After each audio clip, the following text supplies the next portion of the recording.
Well, hello again, Alexandra College. This is Natasha Vaz, Certified Nutritional Practitioner, coming to you from my kitchen here for Class 3. And what we will be making here today is a very versatile base that can go many ways.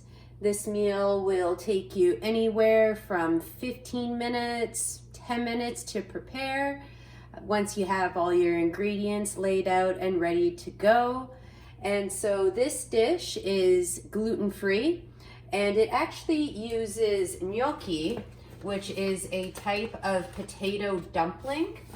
And they are rolled into these little bites. And this one here has some spinach in it. I've seen other really tasty ones with tomato in it as well. And the great thing about the gnocchi is they're pretty much already mostly cooked and ready to go. And so they reheat super quick. And now the trick with any pasta, especially gnocchi, potatoes have a way of absorbing salt and kind of neutralizing the salty flavor a little bit because they are high in potassium. And so we are going to get the water going here. So I just have a smaller size pot here, about 2/3 of the way filled with water. So I'm gonna turn this up here on high in order to get it going nice and fast. And so with the Himalayan rock salt here, feel free to take a nice big portion to that and add it right on. And that will also help the water heat up faster if you put the salt in at the beginning. Now, traditionally, this is made with olive oil. But know that unless you are buying a high quality organic extra virgin first press olive oil or a cold press olive oil, that you might lose some of the health properties with heating. And so for this one, I'm going to give you some other options. So here I have some leftover duck fat from another recipe. So anytime you're roasting something, you could always let it cool and then let the fat get to the top, skim it off, let it cool, and then save it for delicious flavor for other recipes. And so I have the hot water going here. I'm gonna get this going just on low to start heating up while we prep our veggies. And so I like to take a generous, probably a little bit shy of a tablespoon, and then just work it off there. So the great thing about using wooden cooking spoons is they actually have a higher heat tolerance than the plastic ones. So if you're just cooking here, low, medium, and you have it on the side here, you don't have to be worried about it melting super fast and just picking it up every once in a while. Or you could lay it here on the handle so that it's not directly in contact. All right, so for the veggies we're gonna use, I'm using a little bit of onion, and I'm going to be traditional with this recipe. Now, this has been a staple in my life for a long time. My mother is Portuguese and immigrated when she was 22. So very much her cuisine, her food culture was very Mediterranean, European. And I feel it's a big thing that got me down my path. And so this dish, this can be a base for something like a stir fry with what we're doing, or you could use this for a chili, to make a soup, or to make any delicious pasta dishes. And so I also have a carrot here. I'm going to be using leeks instead of celery. So normally when I had made this recipe in the past growing up, we used onions, garlic, celery, and carrots as the base. And then you can pretty much add whatever other veggie that you have hanging around in the fridge. And so I had a little bit of a pepper here that could use some cooking, and then some mushrooms left over from the previous recipe. So I'm going to integrate all of these. And the only thing you really have to consider is it a strong starchy vegetable like a pepper, or if it's something softer like a sprout or a spinach. You don't want to cook that right away. You want the softer things just going in the end for like a minute or two. So if you were to use something like spinach or alfalfa sprouts or the really skinny enoki mushrooms or something finer, You want to save that for the end, for the last 2-3 minutes or so. Now I'm going to be making this with chicken. This is some free-range chicken breast, organic, that I got at my local small butcher just around the corner. But you could also use something like tempeh or chickpeas in there, or shrimp, or any other type of meat. I've also used this a lot when I'm using things like ground beef or lean beef. And you can break that up really nicely, add in some other flavors in there like chorizo, and actually make yourself more of a meat sauce.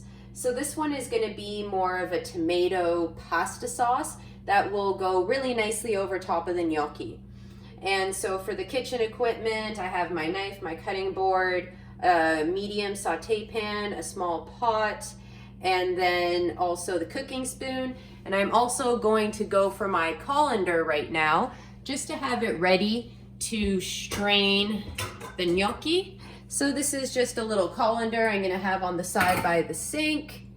And I'll give you some tips there for protecting the kitchen sink and your equipment when we get to that step. All right, so the oils are already starting to melt. I have it on halfway between low and medium here.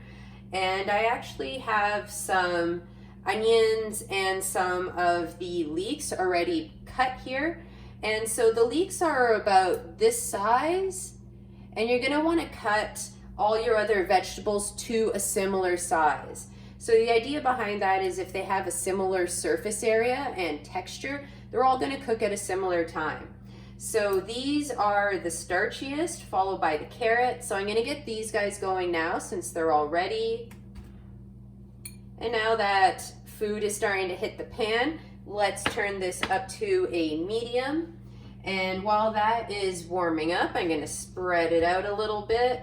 And I'm also listening for the sizzle. You'll hear this start to simmer a little bit. And you wanna keep your ear out for that because you don't want it going too much higher. One of the best ways to get excellent flavor into your food is to cook it low and to cook it slow. And so here I have it at a medium. And generally, unless you're baking, you don't want to go much higher than medium. So this carrot's been washed, and I believe in trying to use everything nature gives you. So I'm choosing not to peel this one. But that again is all up to your preference. And I'm just cutting these carrots super thin. And now something a professional chef taught me when you are chopping is use your fingernails to make a little barrier. So one of the best way to hold on to things when you're chopping is not with these wide splayed fingers, but make this little claw here. And then that here is a little barrier in case the knife slips and it hits your nails instead. So I'm gonna continue cutting this carrot into thin, skinny little slices. So this dish actually tastes really, really good reheated. You'll see towards the end that we're gonna combine this whole part here with the gnocchi so that it all can seep in together once we combine it all. So I don't know if you can hear that, but I can hear the water starting to boil. And so that means that it's ready for the gnocchi. So if you were to be using something like broccoli or bok choy, you could actually cook it with the gnocchi together because the gnocchi only has about a 3-minute cook time. And when you're steaming vegetables, you don't really need to go that much further, especially if you want the veggies still to be firm and not too soggy. All right, so got my little carrot pile happening here. And since that's going, so I got the gnocchi here, and if gnocchi is naturally gluten-free, but sometimes they use a little bit of flour so that they don't stick together in the pack. So if you're somebody who's very gluten sensitive, or if you have celiacs, then you definitely want to look for gluten-free on the label. So I'm just making a little cut there at the end so that this is easy to reseal afterwards, because this is probably enough for about 4 people, or maybe 3, depending on the size of the appetites there. So I'm gonna take about 1/3 of this and just watch your hands with the splashes. And that's in there ready to go. Lid gets back on, and I'm actually going to turn it down to halfway between medium and high, just so that the pot doesn't overflow as we're paying attention to another part of the dish. And then for here, you can use an elastic or a large twist tie to reseal this pack. And either you could put it back in your fridge, or you could put it in the freezer if you don't think you'll get to it in about the next week or so. So, making more space here. All right, and then this is starting to sizzle and bubble just a little bit. So I'm going to throw my carrots in there as well too. And then for the pepper, make sure that you give it a little wipe there, as little things like to get stuck in the bottom. So I'm going to start by cutting this one here in half. And peppers, a lot of the not so pleasant flavor, or if you're trying to make it a little less spicy, most of that is within the seeds.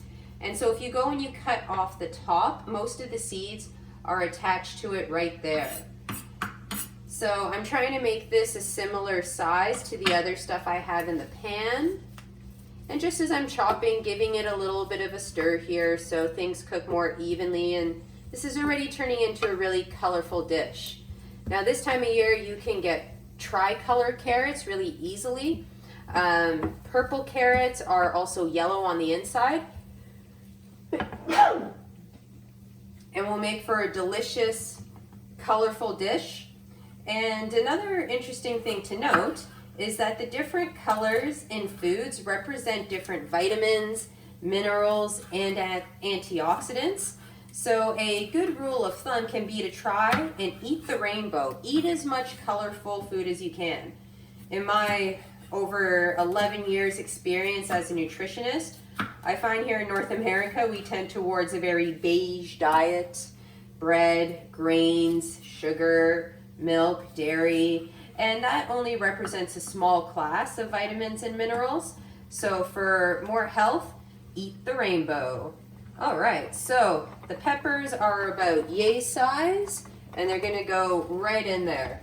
And so already my gnocchi is starting to rise to the top, and it's usually about a 3-minute cook time, or when the gnocchi all start to float to the top. And those are already there, so just seeing them, I think they're just going to be about another 30 seconds or so. All right, so I have all of my veggies in here, and I'm going to show you a little trick to cook everything much faster. So for that, you're going to need the lid that fits on top of the pan.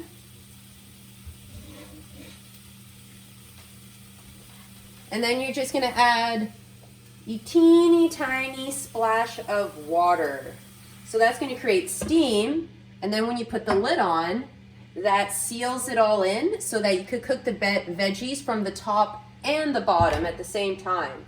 All right, so I'm seeing my gnocchi here start to float on top. As you can see, they're all there floating on the surface. And so what I'm going over to the sink to do is I'm going to run the cold water on the bottom of the sink so that when I pour the hot water through the colander, it doesn't warp the metal. So give me 1 minute.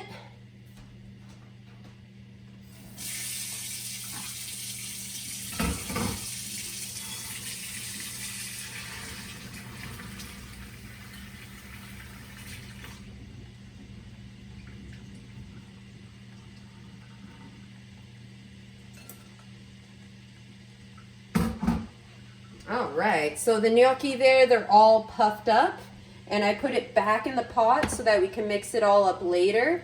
And I also put some cold water on the gnocchi when I was straining it so that they don't continue to cook and get overcooked. So just be aware if you're placing it on the same element to keep an eye on it, make sure there's some moisture there so that they don't end up sticking to the bottom.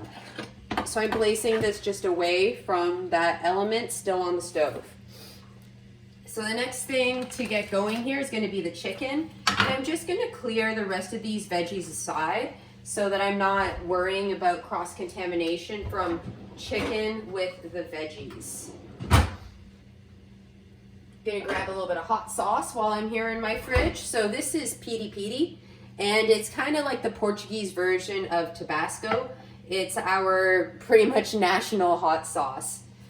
And so for here, I have my little package of chicken all wrapped up, putting the spoon aside there to make more space. And then just so I don't have to touch any of it here directly, going to let it fall out of the bag. And this you can tell is a nice organic chicken breast because it's not pale. It actually has a lot of color, a lot of iron in it, so that will be a good chunk of nutrition in there. So I'm gonna get a fork to hold on to the chicken while I cut it here.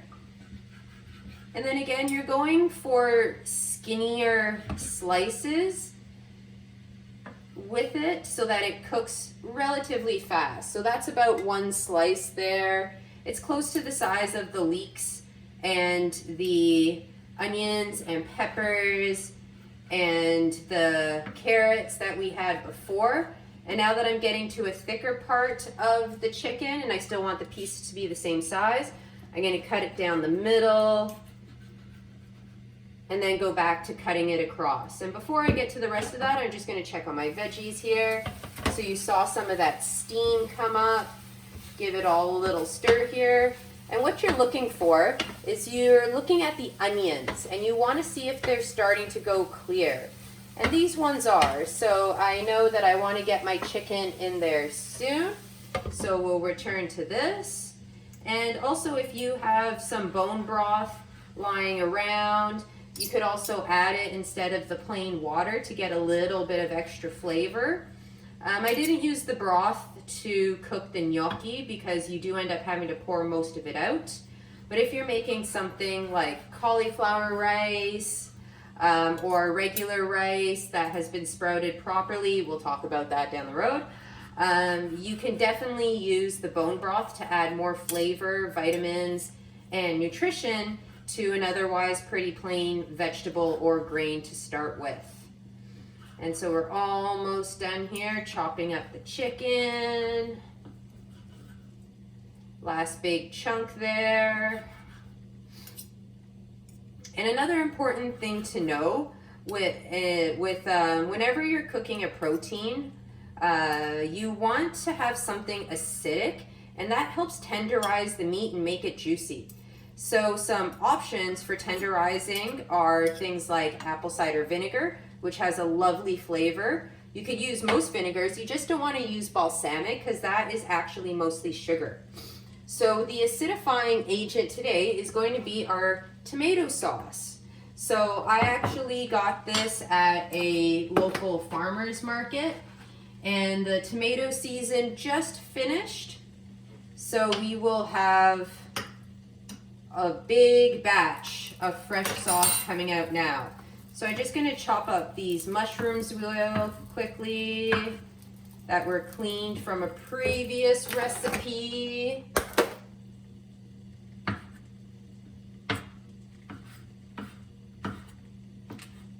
And again, trying to keep your fingers slanted down is always a helpful trick. All right, and then I got a few tiny mushrooms here that I'm just going to cut in half so that everything cooks at the same time. Got my last few, and mushrooms and chicken actually have a pretty similar texture. And mushrooms are something you can have raw, so we don't have to worry about cooking them too much. So I'm gonna add them in at the same time as chicken. So know that mushrooms are about 30% protein. So if you are going for a more vegetarian type diet, then you can definitely use mushrooms for protein instead. All right, gonna put that to the side. This is sizzling. My onions are starting to go clear.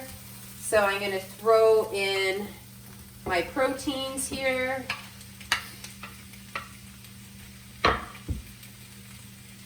Make sure everything gets included. And right when you get the chicken in, it's very important to separate it and spread it all out. And something else that will help the meat stay separate is if you add your acid. So putting in about 2/3 of a cup of sauce there, as you can see with what I poured out of the jar. And now the chicken is separating much, much nicer because there's some acidity in there. And it also cooled it down a little bit so that it's not cooking too quickly before we could get it all separate. And so here I'm just trying to make sure that everything is well coated in the sauce.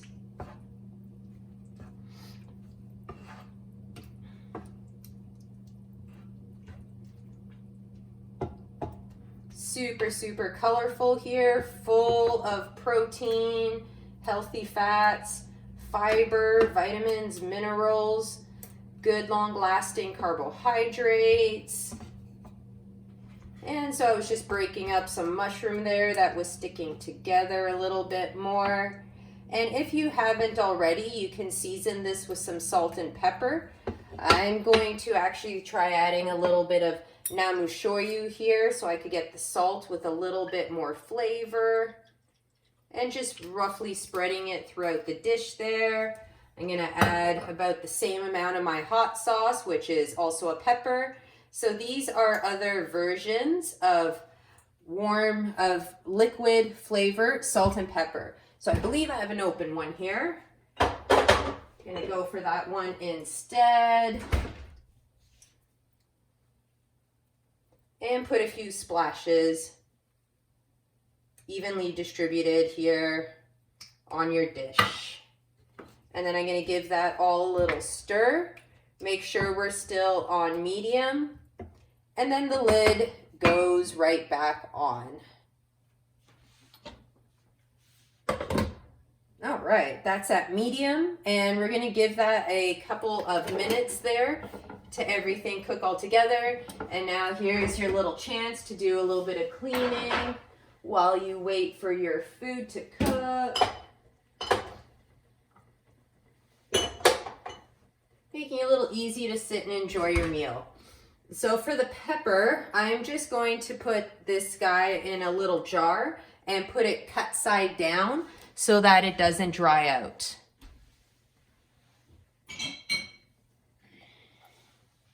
So I have a extensive collection of reusable mason jars, and I do tend to leave the lid off when I can because veggies, they tend to sweat and give off moisture. And so if we lock all of that in, then it has a much higher chance of going moldy sooner rather than later. And then here, going to get my sprouts ready to go. In theory. All right, there we go.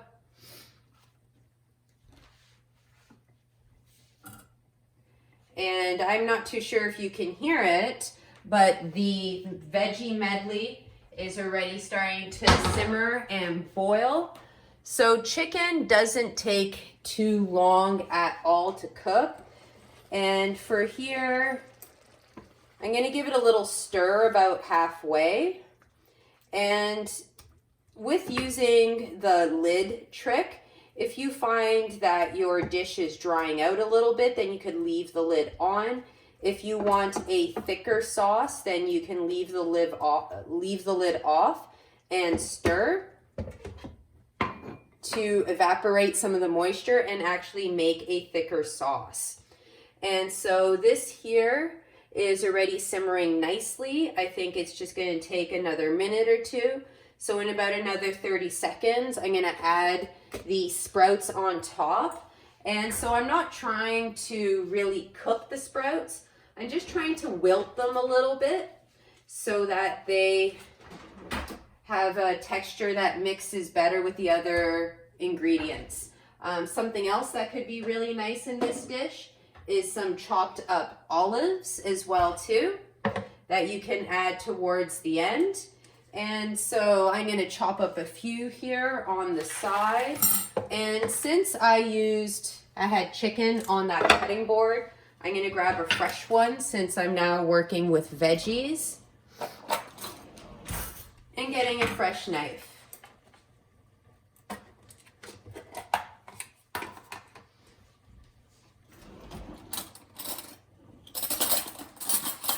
And so that my working area doesn't get too soggy, I'm gonna use a fork and I'm gonna let some of the moisture there drip out of the olives.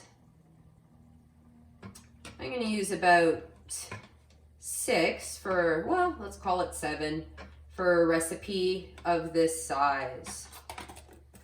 All right, before I get to chopping those, let's just check on our dish again. All right, so the chicken no longer appears pink on the outside. It could still be a little bit raw on the inside, so we're still gonna let this cook for a little bit longer. But now I wanna wilt my sprouts. So taking a couple handfuls, I'd say maybe half a cup loosely packed, sprinkling it on top there, giving it a stir so that it gets down and mixes with the sauce as well. And now put the lid on again while I chop my olives. And again, this is a recipe that can go so many ways. One of the keys to mastering this recipe, I think, is just to be getting comfortable with your chopping skills. Using your nails like a shield here for your fingers, having some good knives around the house, and keeping them sharp. So an interesting thing, a lot of people think that a sharp knife is more likely to give you a cut or an injury. But the interesting thing is when you have a dull knife, you tend to push a lot harder in order to make it cut. And so if it does slide, and it's more likely to slide, then that's more of a chance of cutting your hand. So having the knives sharp and using this little pinch claw method is a great way to save your fingers. And then again, the other important part is remembering to start with your healthy fat, your green starchy veg, which can be celery or leeks, and then some colorful carrots, and then whatever else you have in the fridge, and then using a leafy green at the end to give it a little bit more flavor. All right, so I'm gonna give this a check right now by grabbing this fork, and then I'm just gonna pull out one of the bigger pieces of chicken. It's also good to check the outside perimeter just to make sure that it's all getting even heat. And then from here, I'm gonna use this clean knife. And yeah, all right, so that chicken is cooked, and you do not wanna overcook this chicken. So I'm gonna turn the heat off right now, get my lid aside, and now from here, I'm gonna add in my gnocchi.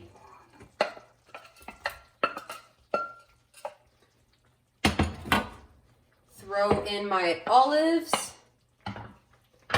Mix all of that together so it all gets a chance to bathe in the sauce and the juice. And now we have a super colorful, 2-pot, easy to prepare, versatile meal. And you can serve this right into the bowl and have it plain as is. Put a little bit more spice on there, or maybe some grated cheese. I'm a big fan of manchego, which is actually a sheep cheese that has a mild Parmesan flavor to it. Or you can also add some nutritional yeast. All right, well, I am going to scoop this into a bowl and enjoy, and I hope to see you all next week. Thank you, and have a lovely afternoon. Bye-bye.